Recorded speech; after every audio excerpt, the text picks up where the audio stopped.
Hello and welcome back to Leadership in Nursing. This is Module 2, and in this module we will review stress, communication, prioritization and delegation, and teams. Just like in Module 1, there will be prompts to stop the video to complete independent learning activities that I have included in your Module 2 packet. Simply follow the directions. First, let's take another glance at the Quality and Safety Education for Nurses Institute's competencies that were introduced in Module 1. These competencies are literally at the heart of nursing and nursing leadership, and they're integrated into the topics of this course and in all of nursing. These competencies were established in response to medical errors, and the initiative for developing this blueprint of competencies for nurses at all levels was to improve quality and ensure that the healthcare team maintains proficiency in these areas and delivers safe and effective healthcare.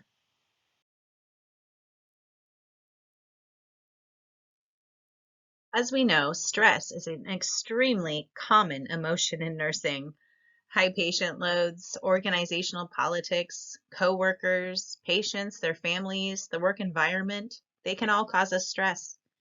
We're under immense pressure as nurses, and it's not really much different when you enter leadership.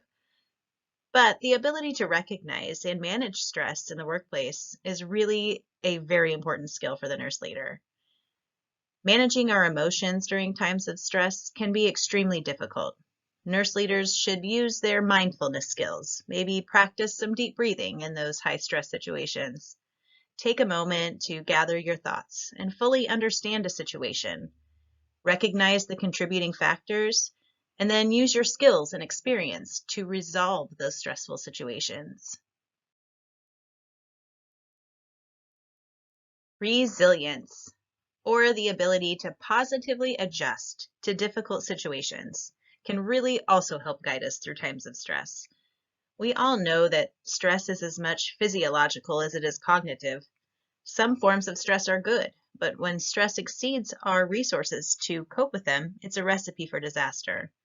Our mental and emotional well-being is compromised at times of stress. That norepinephrine, epinephrine, and cortisol, they eventually catch up to us. Resilience helps build strength and prepares us for future adverse situations. I think the most important way we can all try to handle this stress is to practice self-care.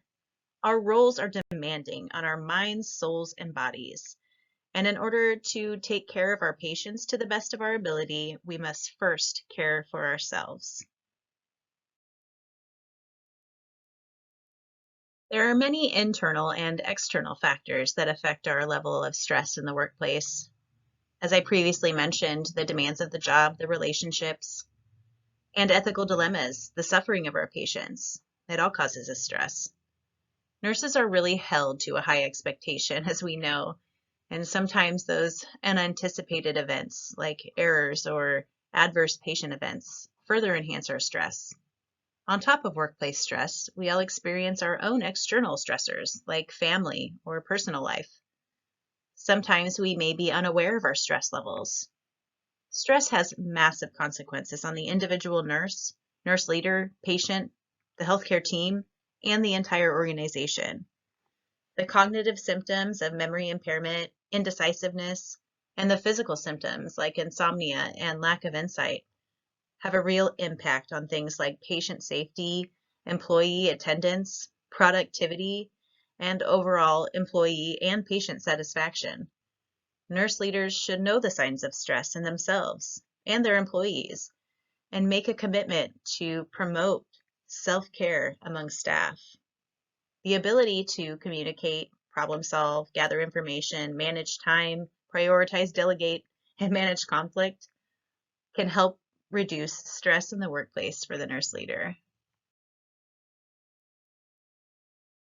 Some tips for stress management in the workplace: practicing resilience and coping, practice optimism, assertiveness, be aware of your limitations, be positive, adjust your standards, find humor, let go, mindfulness, practice forgiveness, seek help and support, and say no.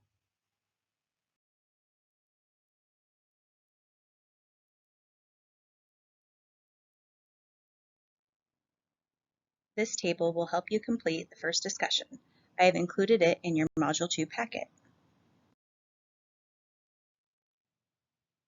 Follow the links to the discussion board forum and complete the discussion titled Self-Care and discuss how you practice self-care.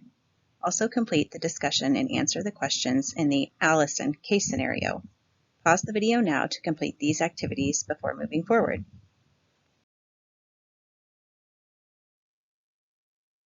I think we can all agree that communication significantly impacts patient care and employee satisfaction.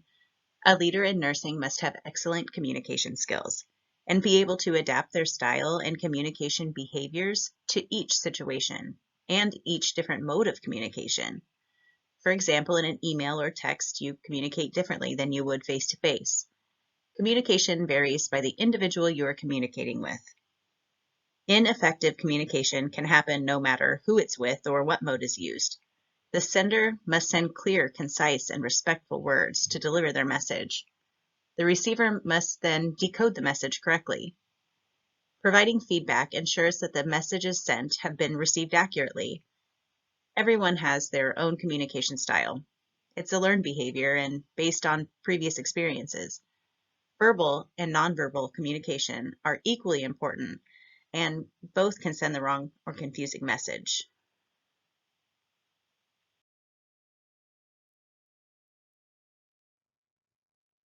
It is important to understand communication styles and the ways in which to communicate with individuals of each style. 4 different communication styles were classified by Carl Jung's theory of psychology. Thinkers are the logical ones that are well organized and objective. Feelers act on feelings and can be persuasive. They have responses related to their feelings, and people of this style may require some more sensitivity from message senders. Sensors are resourceful and practical and make swift decisions. They may be compulsive though, and they may not take the time to plan. This style may take some creative approaches to communication. Intuitors are deep thinkers and visionaries. They are creative and they're dreamers. Other common communication styles we hear are assertive, passive, aggressive, and passive-aggressive. We've got to be mindful of our style and the styles of those around us.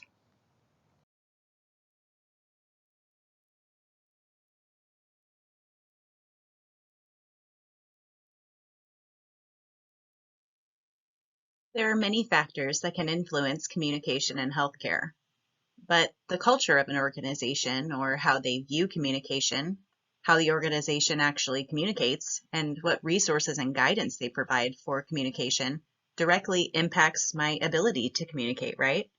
How I feel about being and working there and sharing my opinions plays a huge part in how I communicate with others.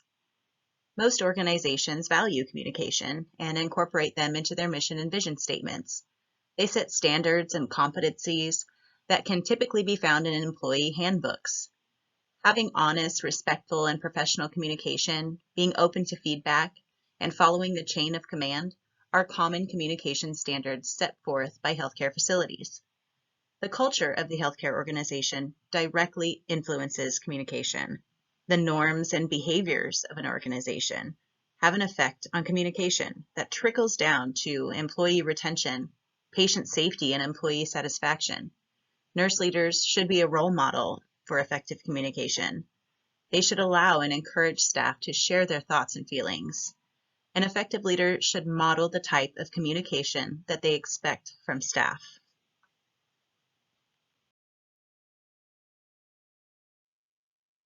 Overcoming the hurdles to communication can be extremely daunting. My suggestions are to be incredibly mindful and aware of the barriers to communication. This is the first step to overcoming them. Nonverbal communication, like avoiding eye contact, is a huge barrier. It can send mixed signals or give an individual the completely wrong idea of what message they should be receiving. Be mindful of your own body language and that of others. Conflict is a huge barrier to communication, and effective conflict resolution skills can improve morale. An organizational culture that does not value effective communication obviously interferes. Language, generational, and cultural barriers, time constraints, and interruptions also negatively impact organizational communication. Some strategies to foster effective organizational communication are to maintain a culture of communication, allow for open discussions among nurses, physicians, and other staff. To do this effectively, it's important that we allow for those relationships among the communicators to develop. Nurses need to trust physicians and vice versa. Promoting nurse rounding with physicians can help those relationships develop. We have to provide time for collaboration. It can be done at the bedside rounds, those safety huddles, briefings, meetings, and handoffs. Using the SBAR format is such a good communication tool that helps organize what needs to be communicated. We use it at the bedside and in leadership. Following the chain of command is another important aspect to effective communication. Also, accountability and assertiveness. Using your own voice and taking responsibility for your thoughts and feelings and not shifting blame will serve you well. To foster communication in the workplace, we can look back on the QSEN competencies. Integrity, role modeling, consistency, and respect can go a long way to help foster effective communication. We also need to utilize technologies for communication and develop standards for their use. Healthcare technology is so dynamic, and we are always looking for new and innovative ways to utilize it. Some other tips for overcoming barriers: just be mindful and open to new perspectives. Use clear and concise verbal language. Practice using I statements. I noticed, I feel. Own your statements and feelings and be confident in sharing them. And allow others to share theirs as well. Provide feedback. Again, use that SBAR format. Squash any blaming and misdirected anger. When an imbalance of power is tolerated in an organization, it can be bad. I will say this again, utilize those technologies. Set standards for documentation, data management, and communication. But be mindful of a balance between digital communication and face-to-face communication. Building trusting relationships cannot happen without social interaction and collaboration. Think of a time where you brought an issue to your supervisor and described the situation. Do you feel that you sent the right messages and sent the right verbal language? How would you change your approach to similar situations in the future? Do you think you may have contributed to any barriers to communication in that situation? Pause the video now and follow the link to the discussion board and complete the discussion titled Organizational Communication. When nursing at the bedside, we prioritize and delegate care activities and develop plans to manage our time and care, right? Well, nursing leadership employs all of these as well. I'll say it again, you're already a leader. But my recommendation for the new nurse leader is to know the rules and be informed of national and state scope of practice issues for RNs and unlicensed assistive personnel, or UAPs. Mandatory core competencies for nurses and staff within an organization should be in alignment with those of the governing bodies. They also guide the nurse leader to develop job descriptions and review and evaluation processes for employees. Prioritization and delegation can help provide opportunities for others to contribute to the team and use their skills and creativity to complete projects or conduct research.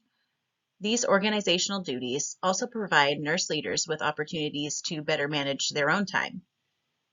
Patient safety should be the guide for the delegation process, and nurse leaders should encourage delegation that supports best practice and at the same time fiscal responsibility. When prioritizing, delegating, and managing time, the nurse leaders should act as a role model, mentor, and resource for staff at all levels in this regard. When functioning in the nurse leader role, you'll find yourself prioritizing and delegating organizational tasks all the time. But it is important that the rights of delegation are followed.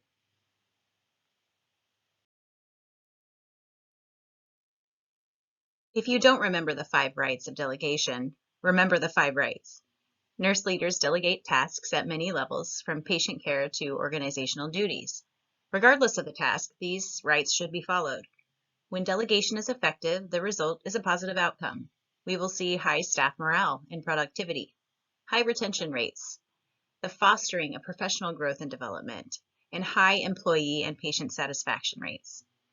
Delegation must happen, but it can have pitfalls, and following the rights and the principles of delegation provides an effective framework for safe and responsible delegation.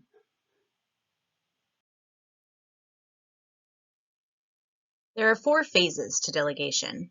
In the planning and assessment phase, the delegator clearly outlines specifics of the task, including the knowledge, skills, and attitudes required to complete the task. The communication phase is the key to effective delegation. There must be mindful communication, and it must be a two-way process.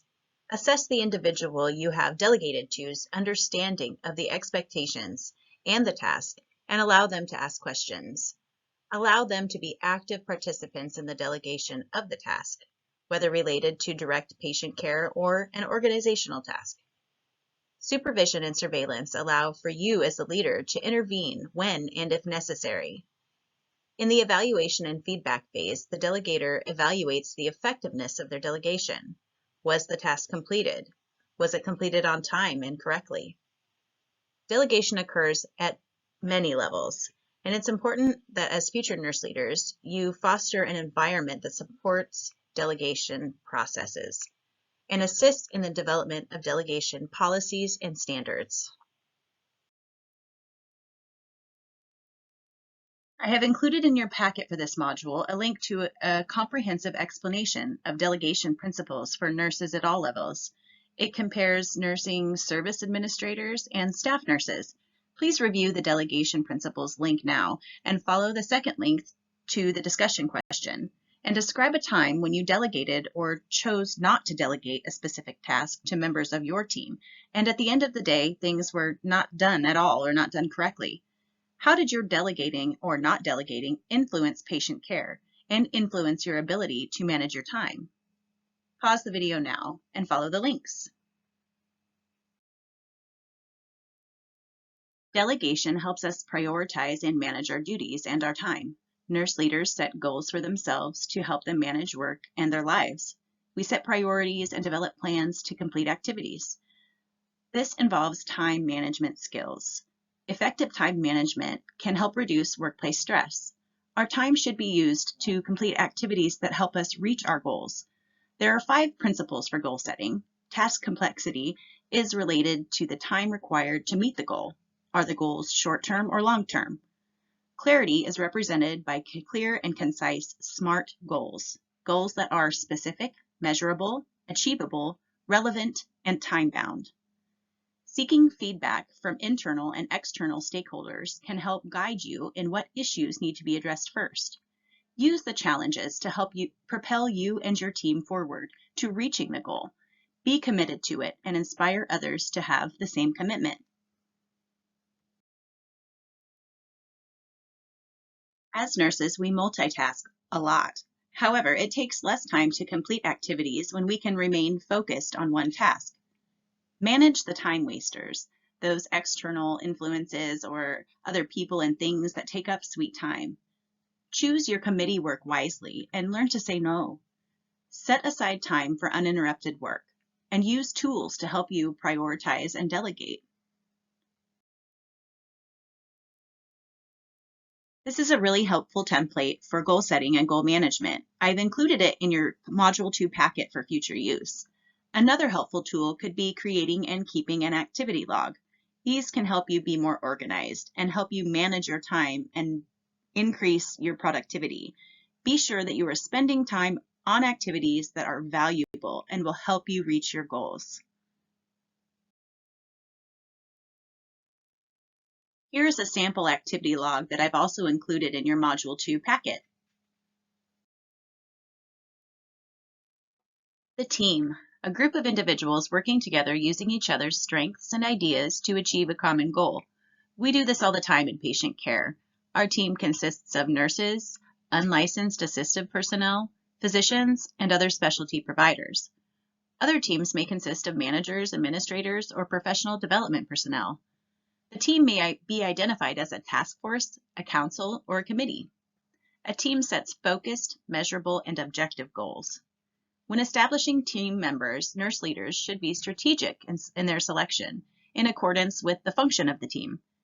Every individual has something unique to contribute, and including people with diverse perspectives, backgrounds, and characteristics can help diversify the team and allow for a more unbiased approach to objectives. Teams exist at many levels. Some work to reach short-term goals, others more long-term, like committees. They help solve issues at a larger scale.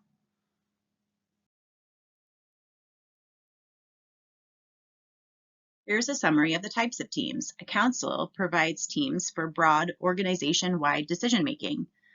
A committee provides a team that is subordinate to a council for focused, in-scope decision-making.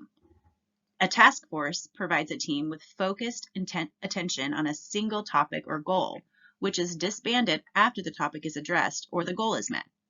A group provides an information sharing team or discussion forum that may not have established goals. The objectives of a team should be clear. Without a clear direction, the team is disorganized and ineffective. Objectives should be well defined and measurable. Again, try using the SBAR format. The objectives should help leaders create a shared vision. Members of the team should be connected to the objective both personally and professionally. They must see that reaching of the objective is the right thing to do and will have a positive impact on patient care or the work environment. The team must possess the knowledge, skills, and attitudes required to help the team reach their objective. The expectations of each team member should also be clear and outlined. Developing a document such as a team charter will help clarify everyone's role and duties, but be ready for changes, as we all know things do not always go as planned and problems arise. The scope of the team should be clear in this charter as well. For example, a team that is addressing falls on the unit discovers that there is missing documentation. Another issue. The team should be focused on their objectives, but also know when another team or task force should be called in to address things like the documentation issue. The decision-making process should be clear in this charter as well. Resources like time and finances must be available to a team to reach their goals responsibly. Team members must be able to see their actions at work and are inspired by reaching the goal.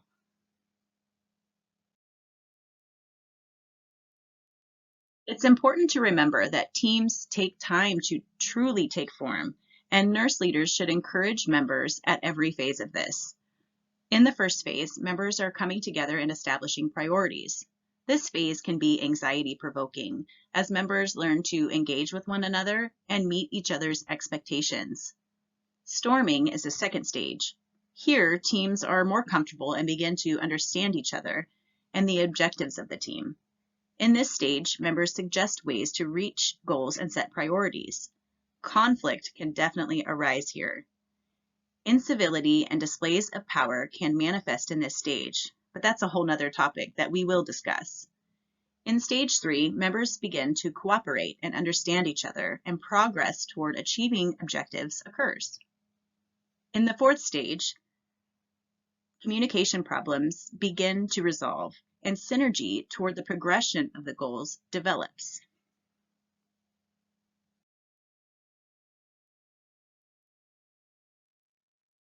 In order to have successful teams, there must be strong leadership and support from other members. Others must be willing to help those members needing support in completing duties. This quote says it all. Superb planning is nearly meaningless in the absence of superb execution. The end of planning is only the beginning of the improvement process. There must be structure, and the processes of the team should be well defined. This requires superb execution. Plan, but also be prepared to change your plan and be resilient and resourceful in addressing issues that may arise. Effective and respectful communication. This cannot be emphasized enough. Effective meetings with clear agendas and outcomes delivered prior to meetings. Starting and stopping meetings on time, and the expected behaviors of the team members are clear, such as timeliness, positivity, engagement in topics, and the use of devices. Also allowing time for discussion and collaboration. Teams should be evaluated for their effectiveness throughout the duration of a project. The progress to meeting objectives should be evident during and after the implementation of the changes. This can be done in a variety of ways, and many tools and technologies can be used to gather relevant data. Sometimes evaluation is based simply on observed behavior, and observation can also be an effective way to evaluate progress. The team must be able to problem solve and make decisions collectively. Follow the link and complete the Team Effectiveness Self-Assessment on the Mind Tools website. After submitting your answers, note your score and review your score interpretation below. What area did you score the highest in? Is this what you would expect? What area did you score the lowest in? What changes can you make to improve in this area? Pause the video, complete the assessment, and answer the questions on the discussion board forum titled Team Effectiveness.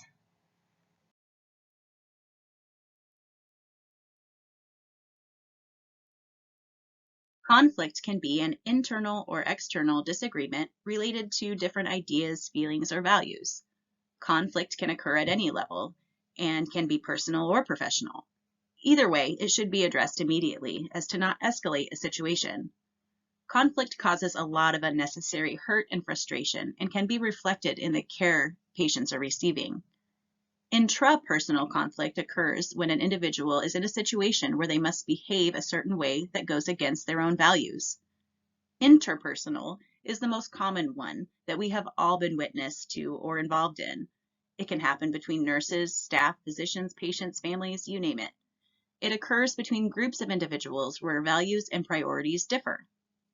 Organizational conflict occurs due to policies or organizational norms. A disagreement does not always mean conflict. It is the behavior of the disagreeing parties that can create conflict. Common behaviors could be backstabbing, arguing, competing, interfering, and overall negative feelings or vibes among the team can indicate conflict. Avoid and address conflict. These can be hard decisions, but the skills and tips provided in this course can help you prepare for these difficult conversations.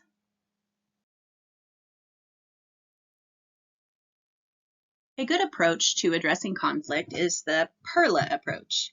The mnemonic is presence, empathy, acknowledgement, reflect or reframe, listen openly, and ask questions. I love this mnemonic. And when you find yourself in a situation where tension is high and there is potential for conflict, this is a great one to just mow over in your head. Just simple to help you understand where the problems lie and where both parties are coming from. Take the reins and try to de-escalate the situation before conflict occurs. Help both parties try to hear and understand each other's points of view. I love this quote. Peace is not the absence of conflict. It is the ability to handle conflict by peaceful means.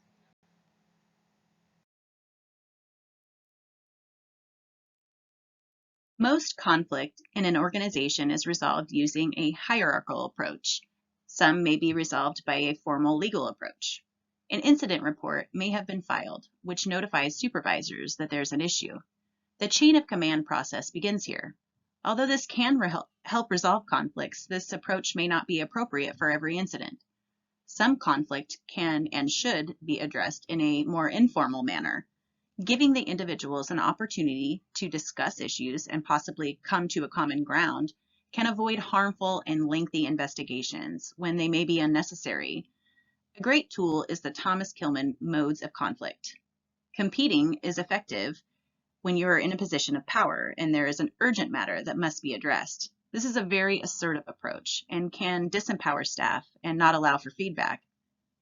Collaboration can also be assertive, but is more a cooperative approach that engages people and fosters agreement by both parties. This can be time-consuming and may leave one party feeling unsatisfied. When avoiding conflict, it's something that you don't want to handle and you're okay with the conflict continuing. If you do this, you must be prepared to face the consequences. Accommodating is a reasonable approach when you want to make peace. However, leaders using this approach to conflict management may appear weak or indecisive. Compromising is an approach that finds a middle ground, where both parties feel satisfied with the resolution. In this approach, leaders may appear to have power struggles, and sometimes confrontations can continue. The approach to conflict resolution is not a one-size-fits-all, and nurse leaders over time will become more comfortable employing conflict resolution principles and practices. Practicing self-reflection in situations of conflict will help you learn from your mistakes and your successes. Remember that not all conflict is a bad thing. Healthcare organizations are stagnant without conflict, but too much conflict can take a harsh toll. Conflict fosters problem solving and creativity and can motivate others. The dynamic atmosphere of medicine, healthcare, and nursing practice will always and forever require organizations to change the way we do things, which will inevitably create conflict on some level. Conflict happens. Learn from it. Know that conflict can be costly in so many ways. Organizational conflict can be attributed to medication errors, deaths, and injuries in facilities with a culture that does not address conflict, where organizational norms may be intimidation, verbal abuse, or condescendence. As previously mentioned, high staff turnover due to poor job satisfaction can be the result of poor leadership and unresolved conflict.